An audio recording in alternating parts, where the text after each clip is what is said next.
guys, it's Rebecca. Thank you so much for joining me for today's video. Today's video is going to be my June reading wrap up, and oh my god, I read a total of 16 books.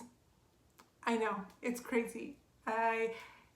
In my defense-ish, I have been listening to a lot of audiobooks, and I'm to the point where some audiobooks I can listen to at twice the speed. So, like, per se, I have a ton of Kate Burkholder series books here, and those are around 8 or 9 hours long, and I listen to those at at twice the speed, sorry. So I end up listening to one of the books in 4 hours, 4.5 hours, you know. So that is one of the reasons why I think I got through so much. But anyway, I have 2 books that I don't have physical copies of. The first one is oh wait, let me backtrack a little bit. My reading goal for 2020 was to read 75 books, and I only have 8 books left to complete my goal of 75, which is crazy. For sure next month I will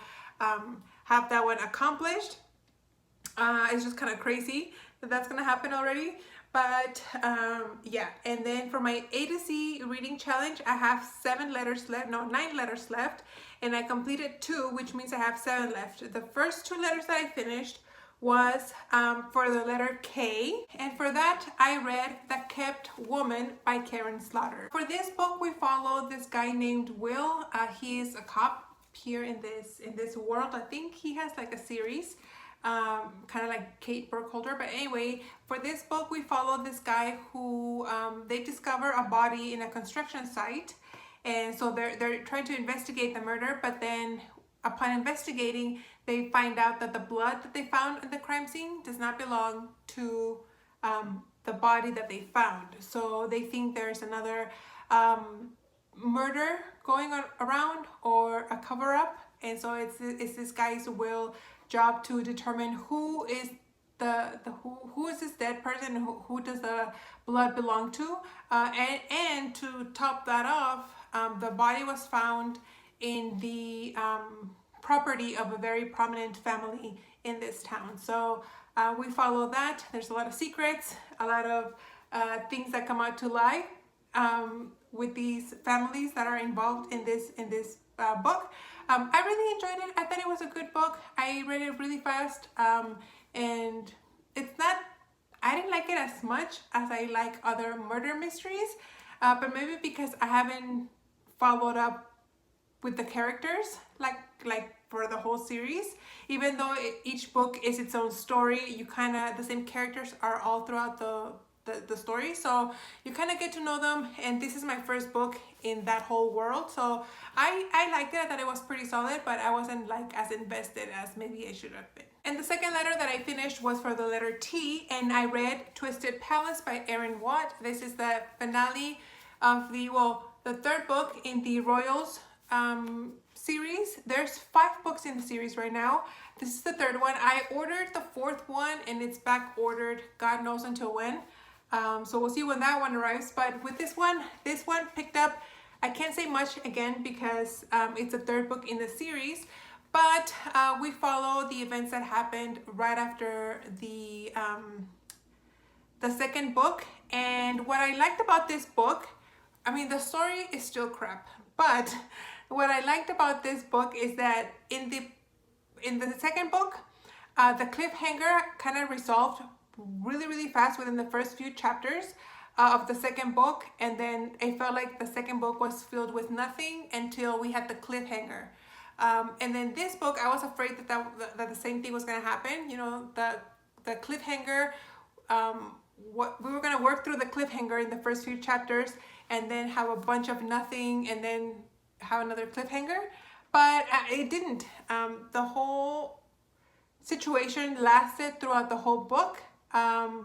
It's kind of very cheesy, cringy romance, I'm not gonna lie, but it's addicting. I don't know. It's just one of those. It's like Twilight. You know, it's really bad, but it's addicting.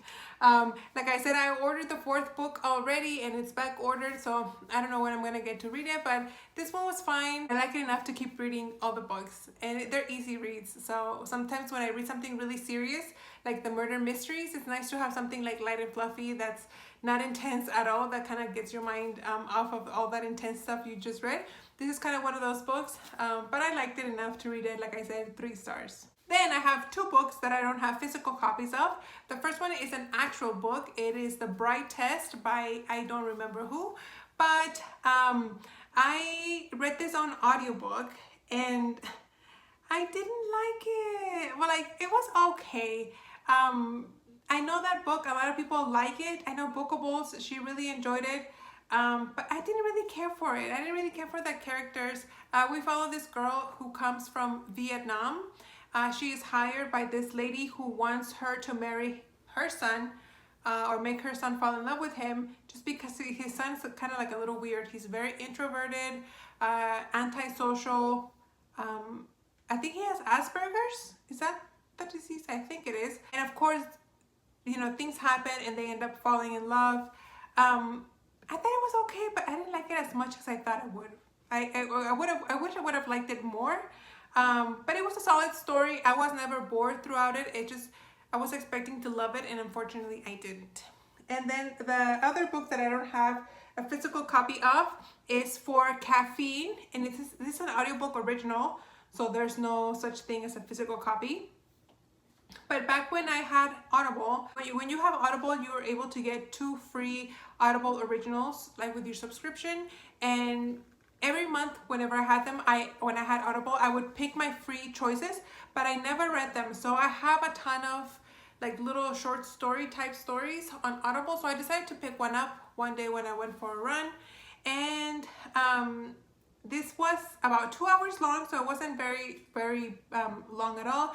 And it was talking about caffeine, especially caffeine in coffee, and how it affects you, and the side effects, and how our bodies without caffeine act one way, whereas bodies with caffeine act another way. The difference of the caffeine in coffee versus the caffeine, say, in Coke or chocolate, things like that. It was very interesting. So if you are a coffee lover who can't live without their coffee, or if you just love science, that's a good one. I think you guys would enjoy it. If you have Audible, try to check that out. And then the rest of the books I do have. I'm going to start with this book. I did a buddy read with my first buddy read ever with Victoria over at, she is a YouTube friend and a Goodreads friend. And she reached out to me, asked me if I had ever done a buddy read, and I said no. She asked me if I wanted to do it, and I said sure. We compared our physical TBRs and the book that we had in common. We have a few books in common, but the first one, the one we settled on, is Eliza and Her Monsters by Francesca Zappia. This one was really cute. I read it super fast. This is about this girl who's very introverted, but she's super famous in the booktube or blog world.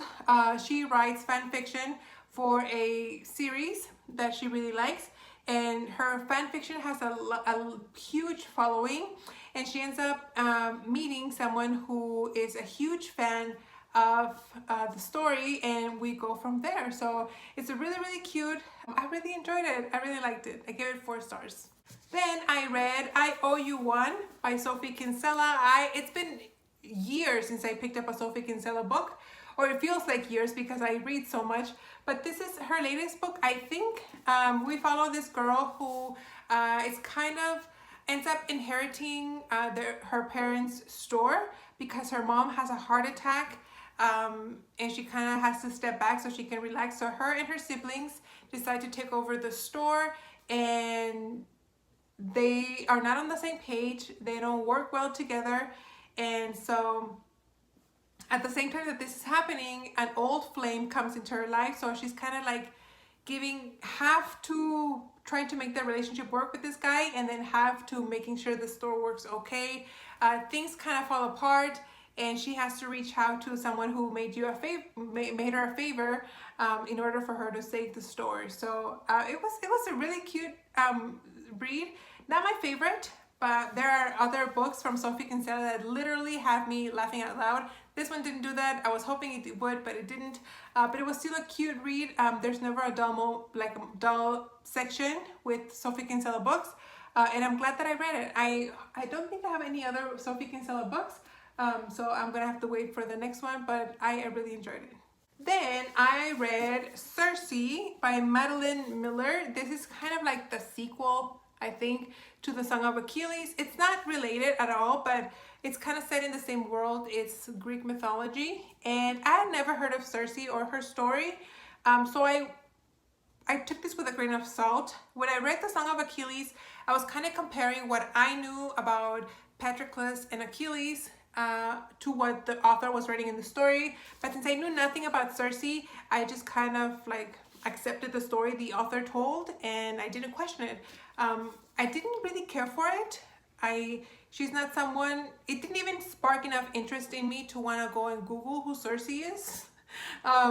So yeah, I thought it was okay. It was an interesting read. I don't know how much was made up. I don't know how much is told on actual history. But this is another one of those books that I was expecting something really, really good, and I was kind of let down. It has a high reads on Goodreads, but unfortunately it kind of fell short for me. I didn't quite enjoy it.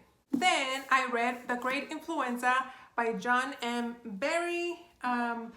This is a very pertinent to the times we're in, but this book tells the history. It's a nonfiction book, and it tells the history of the pandemic of the flu pandemic of the 1920s, and it just talks about how unprepared really America was with the resources, with the education. It just talks about how different medicine worked back then. The whole aspect of politics getting involved, it sounded very much like today, where people just get titles just because they think they're entitled to the titles. But anyway, I read this one super fast. It's kind of big, but it read like fiction. The author does a really good job in telling you a story and how things happened. That it makes you feel like you're reading a novel. And then I found it was very, very interesting. Like I was finding the part where it was talking about how the doctors and the nurses kind of, because I'm a nurse, you guys know I'm a nurse, how they bickered. Some of the doctors were intimidated by nurses, so they would, like when they would write prescriptions, they would base it on the taste of the medication, not so much of a dose, because they didn't want the nurses questioning them why they were prescribing so much. So sometimes the nurses didn't even know how much they were giving. They were just going by the taste. Or they would switch the labels on the medication bottles just to make sure that the nurses didn't know what they were prescribing. It was crazy to think that this happened. Also, like the doctors back then, they weren't really doctors. They were just like people who were rich enough, and they decided to give themselves the title of doctor, and people would call them doctors without any kind of like medical degree. Also, how they didn't collect data like we do today for like evidence-based practices or like research or anything like that. They just didn't do it, and that it showed how bad it affected the whole situation. It was really, really good. Again, if you're into science, if you're into healthcare, nonfiction for sure, this is great information. I learned a ton of stuff reading this, and it's kind of interesting to see the parallels of what's going on in the world today to what was going on 100 years ago. So very interesting. 5 out of 5 stars. Then I read 3 books from Cassandra Clare. I read City of Lost Souls, which is book 5 in the Mortal Instruments, so I can't talk a lot about that. I enjoyed it as much as I did the last time that I read this. And according to Goodreads, I read this series about 5 years ago. So it's crazy how much I didn't remember of the world, but either way, I really enjoyed it. I think I gave it 4 stars. And I am currently reading Clockwork Princess, which is the 3rd book in the Infernal Devices.